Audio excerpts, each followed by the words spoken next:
Yo, what is going on, everyone? It is Professor Pierce here, PP for short. Today I got a different video for you guys.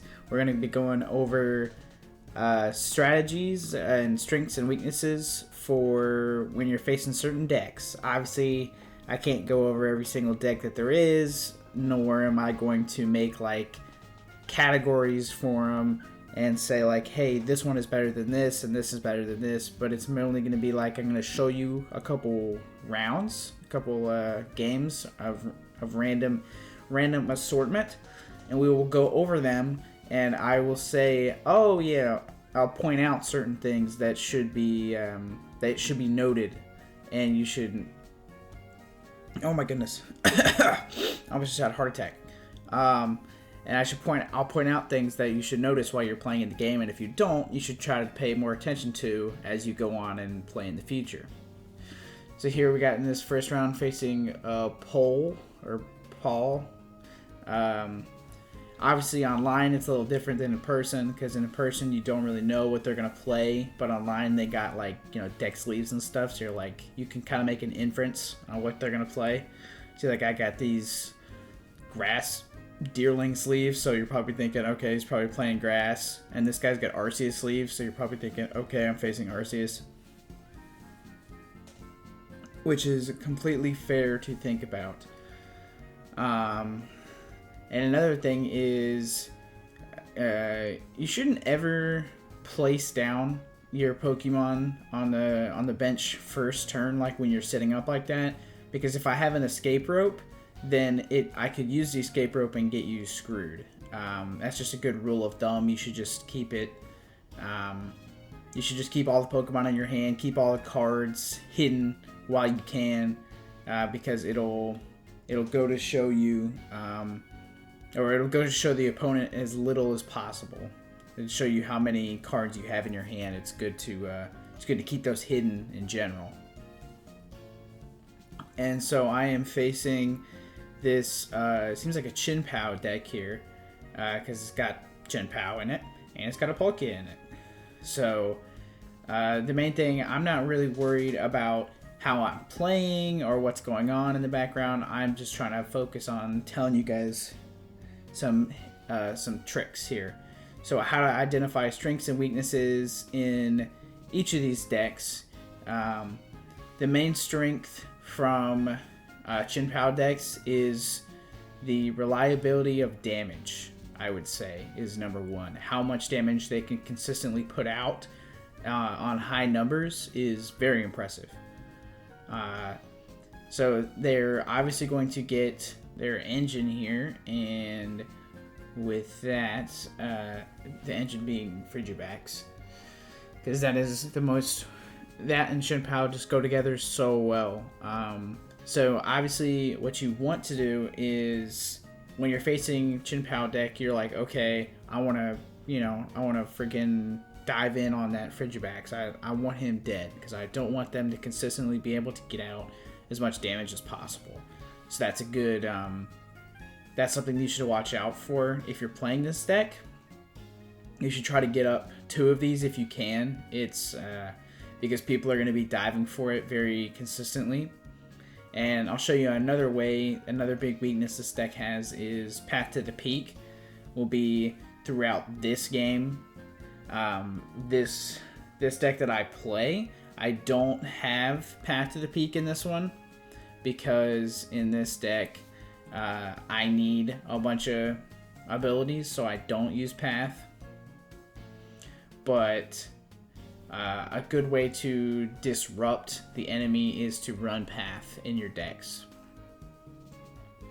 It is very important to pretty much in any deck that, like, even to tell you how important Path to the Peak is to some people is people will run it in a deck to cancel themselves and to cancel you.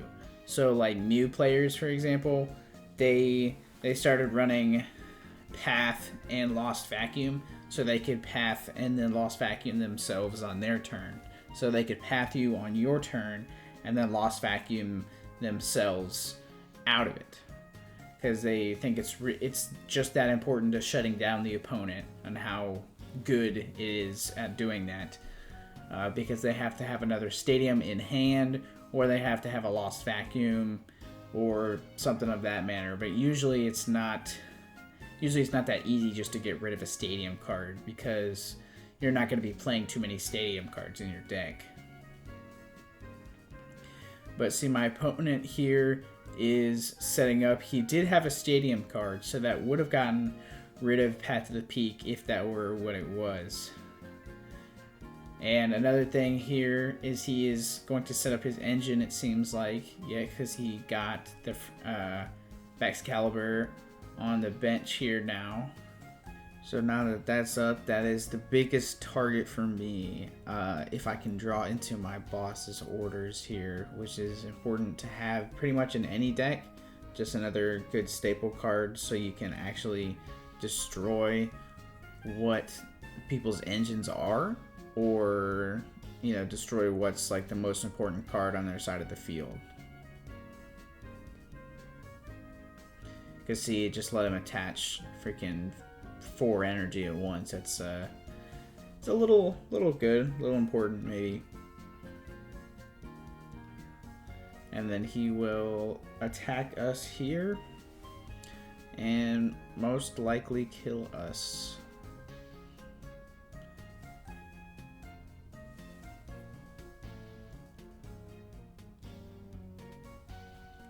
And he will take some prize cards. We will put our guy up. And for the deck that I'm using, it's really good to be able to grab a lot of things at the same time. Like with this Lilligant, I can grab a lot of different Mons at the same time to evolve certain things. But a weakness is that I don't really have a way to attach energy quickly, which is definitely something that is very difficult to, not difficult to, what's the word? It's important, it's important to have in a deck. And if you don't have it in a deck, then it makes the deck just really, really slow. And in a format that we're in right now, you can't really have a deck that's really slow. You need something that's going to be able to build up fast. And that's a big weakness for this one grass deck right here. I could add, to know a strengths and weakness, Fortress is a good card that's come out now. So you can add it to this deck, just add it to this grass one, and you can speed up the process that way with your attachments, and that would be a big strength. But my opponent here is just playing some more cards, and we'll get right into the next game actually, I think, here in a minute, just because it's all I kind of wanted to talk about with these two decks. Just a little bit of strengths and weakness here and there. So we'll get into this one real quick. So, like I said before, you can kind of tell what they're going to play, or you can make an inference on what they're going to play if they're based on their sleeves and whatnot. So let's see what my enemy has got here, and let's take a guess. Ooh, so he's got this could be anything. It could definitely, most likely, it could be grass because of the sleeves are green, but that certainly doesn't mean that it's green. Certainly does not mean that it's green here. But we have a slightly different grass deck here that I'm going over. We're gonna have to mulligan, it seems like. So we'll give up part of our strategy here. Let's see what we're playing against. Could be anything. Versus United Wings, it seems like. And in this case, my opponent does have, he doesn't have to put down those Mons on the bench, but like I said earlier, if you did escape rope, if I had an escape rope, it would be worse. But if you have the same Pokemon, like he has 2 Dittos down, then obviously he can just escape rope into the Ditto, so it doesn't really matter. And he might want the Squawk ability up front too, so it doesn't really matter too much. So definitely not a bad idea to put those down regardless. And something about the Squawkabilly deck here, or not the Squawkabilly deck, the United Wings deck, is it is very, very fast. I mean, he just saw a lot of cards this early on. So I was getting distracted by my own gameplay here. So the United Wings deck is very, very fast. Even though it doesn't get damage up very quickly, you can definitely see a lot of cards very quickly. And that is very important sometimes, to just be able to see that many cards that early on. So let's see what he's got here. I obviously did get an attack off, but it wasn't enough to take it out. He has a lot of United Wings in his discard pile already, thanks to Squawkabilly, and he should be able to get plenty more off here with his Curlia's Refinement ability. And if he finds a research, he could obviously do it like that as well.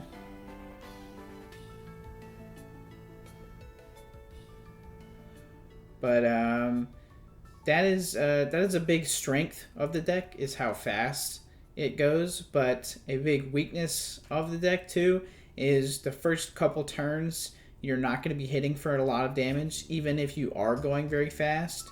Realistically, you're going to have to wait a turn or two, unless you just have the nuts. Then, just like Matt, I mean, Matt just has the nuts half the time. So then you'll be able to speed up and just go really fast. But most of the time in United Wings, it's going to take you a couple turns to get to the numbers you really want to hit. So like here, this guy has the nuts too. He hit for 180, which is pretty good numbers for such early on in the game like this. So not really doing myself any favors by saying that, because I'm just telling you. It feels like I'm telling you false information here. But I'm gonna take a drink real quick.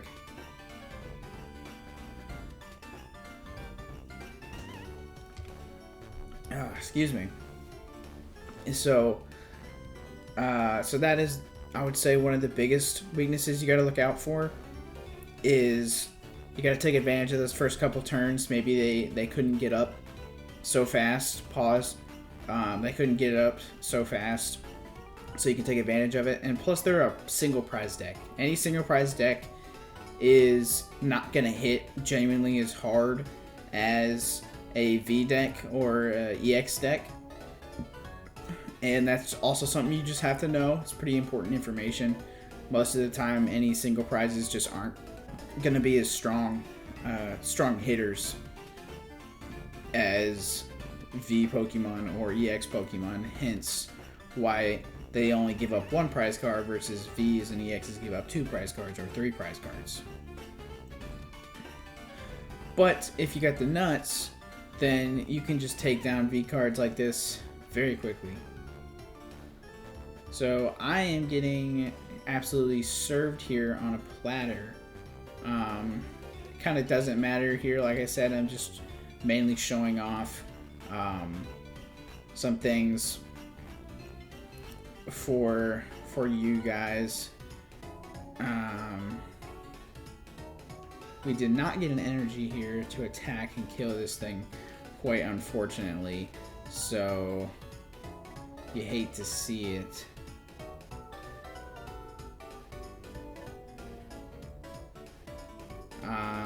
But another thing about this deck that I'm using is it's all based around like adding health bonuses to Pokemon to Breloom, and then attack and then counter attacking. But obviously, if you don't get set up and they get set up, like what is happening here, he's going to be able to go really turbo on you, and you're not going to be able to do very much here. But that's about it for this game. It's kind of worn down already. I mean, the path is already set. He has turboed up, and we have not been able to get very much going here. So takeaways from United Wings: it's very fast, can be very fast to set up, but genuinely is not that fast at setting up at the beginning. So take advantage of that. And it's a single prize deck, so usually it won't be hitting too hard. At its maximum range of about 220. And this Barrel deck you will never see again, so don't worry about it. Alright, so we'll get into this next game here. This one was a friendlies match against my boy Matt, Mr. Pie Cow himself.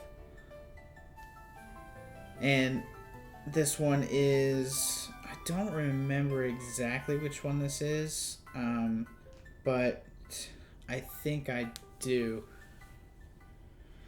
Now that I remember. I remember what it is. But, so both of us just got whatever sleeves. It doesn't really matter. So mistake number one was putting down that Pokemon, but because he's going first, so I shouldn't have put that down, because if he escape roped, I didn't really want that in the active spot. And it seems like he is playing Reggie's here.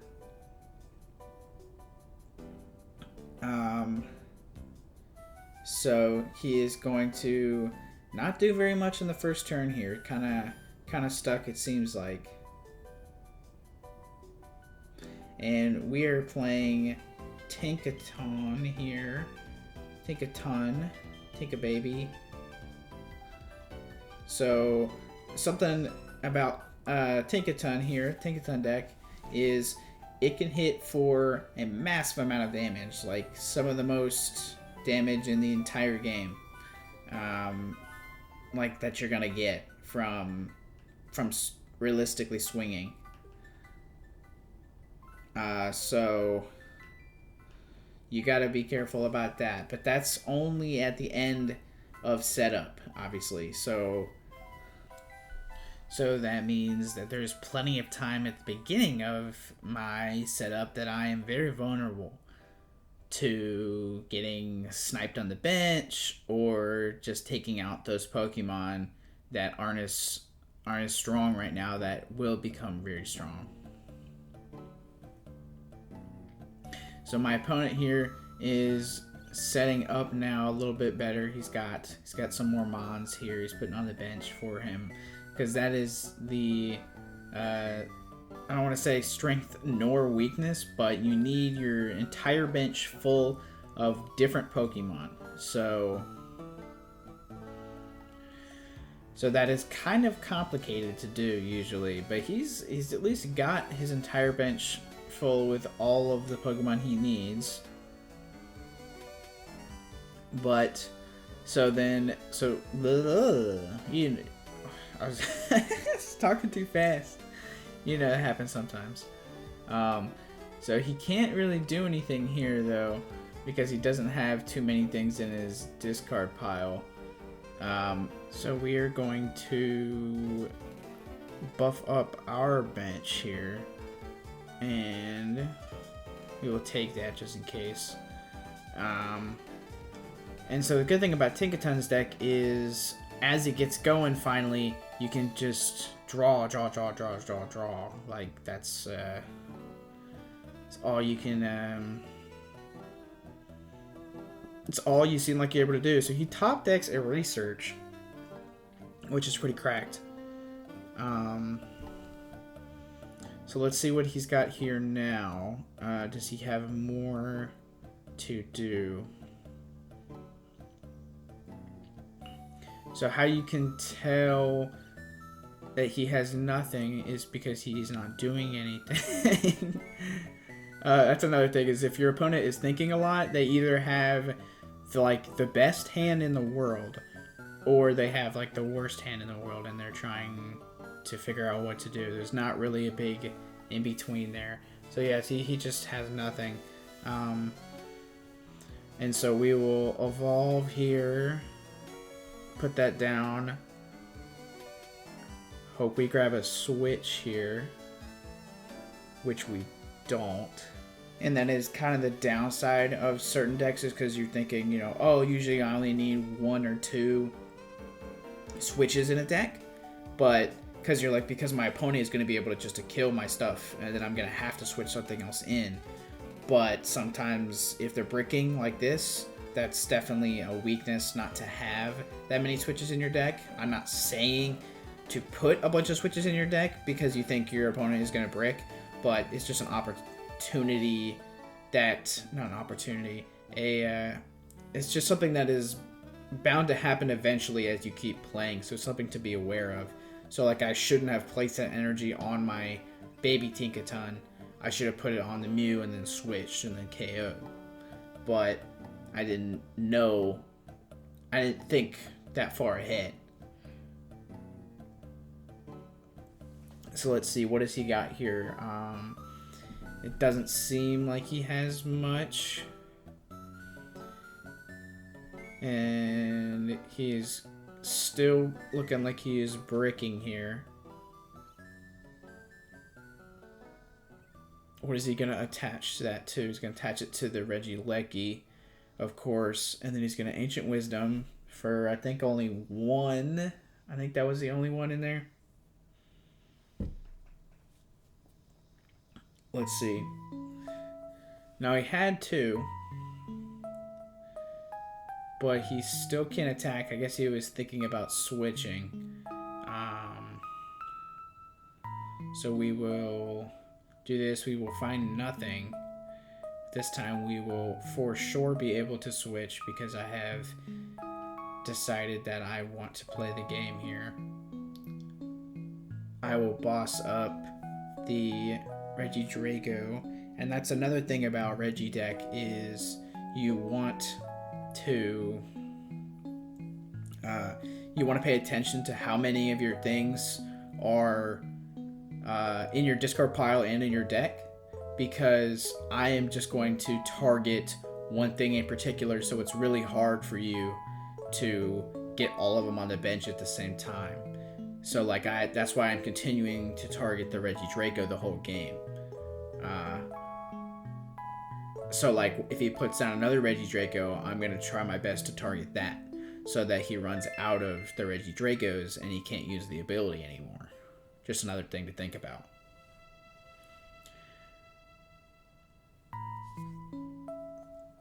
And so he is still kind of breaking here.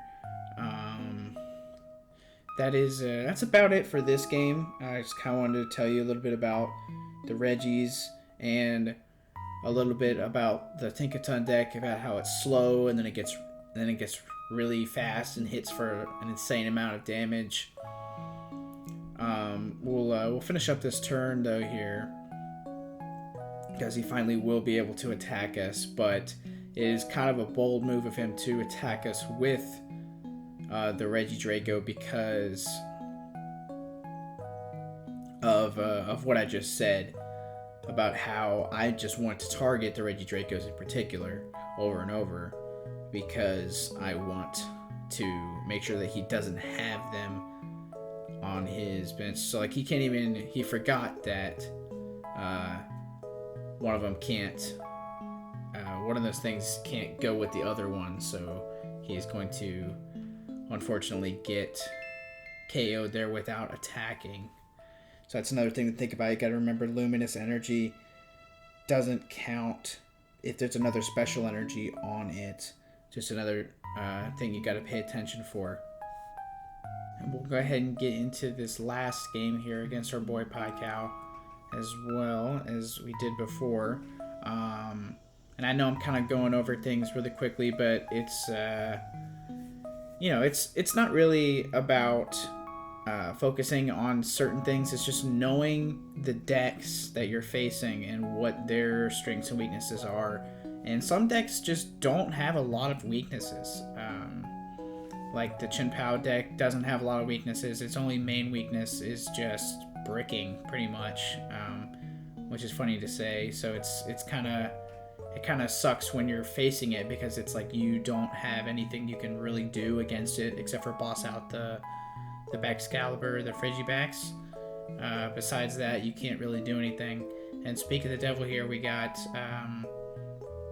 Chin Pao again. So if he has the battle pass right off the rip, so that's kind of a bad sign to us, and letting us know he is not breaking and or not going to brick. This other deck that I'm running here is Lost Box Masquerada. So that is a deck. I don't particularly like the Lost Box version of this very much. I tried it out. It wasn't exactly what I thought it would be. It's a little bit clunky. Anything that goes with Lost Box can get a little bit clunky, like even Garantina, I would say, can get a little bit clunky. So you have to be careful with that. So he had a really good turn one, so he's just going to pass it off to us. Let's see what we got here. We have 2 VIP Paddle Passes, so we should be able to get off some good stuff here, depending on what this Comfy gets us.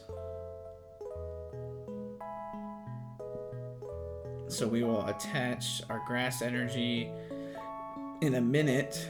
Wow, that is quite unfortunate that we didn't get a switch or anything, but we will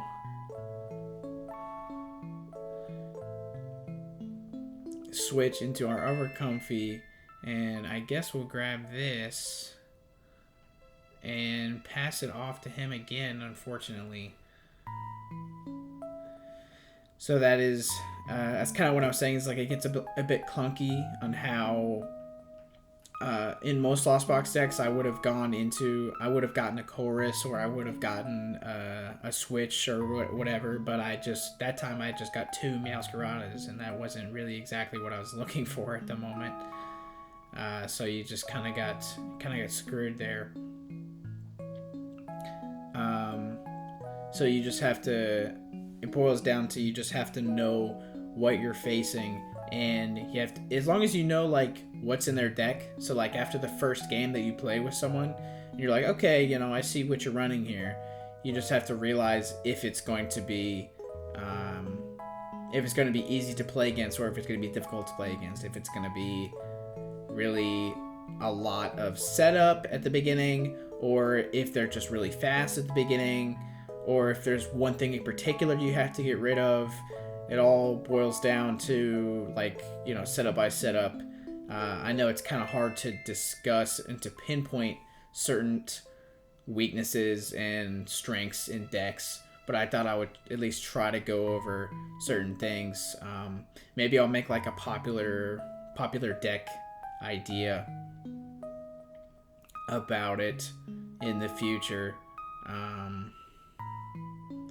And so my opponent here is currently Greninja-ing us here, and because we don't have a mana feed down, so he is going to super cold us and then destroy us with Moonlight Shuriken, which is quite unfortunate here because we can't really do anything. So he didn't kill a Sprigatito. That was probably his only mistake, I would say. Not that he knows that I have this in my hand, but since that's my main attacker here, is probably something he should have gone after. So we did get our 4th Comfy here. We can go ahead and use this thing's ability and Comfy here. See, like, that's what we normally would have gotten, I would have said last time. But we only have the 4 in the we only have the 3 in the Lost Zone here, so we still don't have any choruses yet.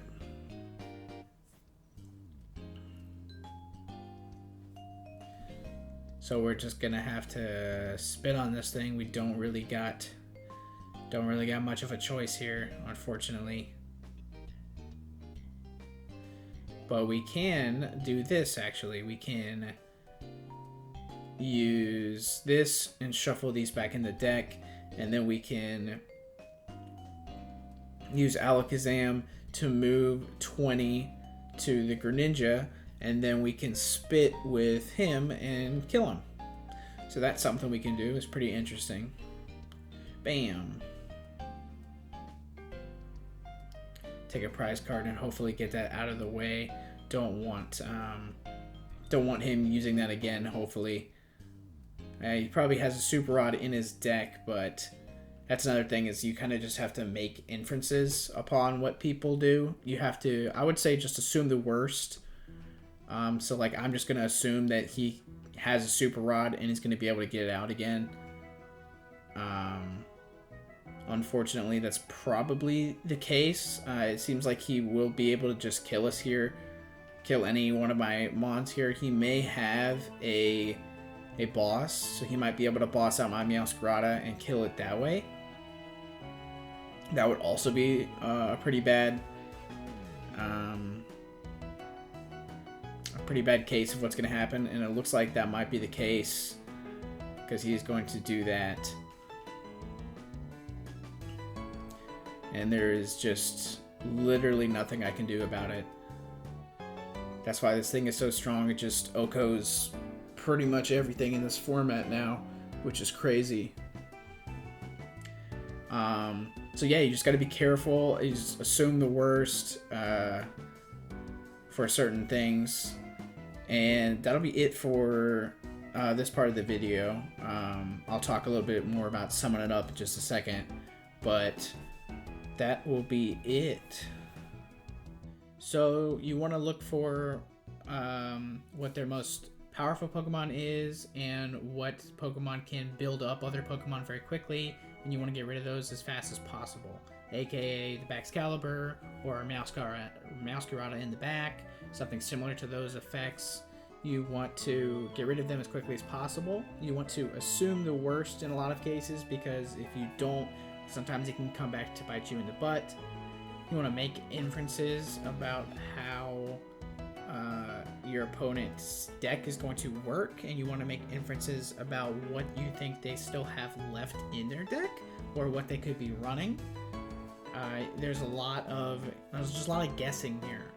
A lot of like playing as you go, back and forth. You want to make inferences and learn from your mistakes. You want to see, oh, you know, I could have done this instead, or he made a mistake here by not killing this when he could have, so I want to take advantage of that, or something, etc., etc. There's a lot of stuff that is going to be going around, and you just want to make inferences about. That's the biggest thing for this, is make inferences about the strengths and weaknesses of what your opponent has to offer. So I hope this video at least helped you guys out a little bit. That'll be it from me. Take it easy. PP out.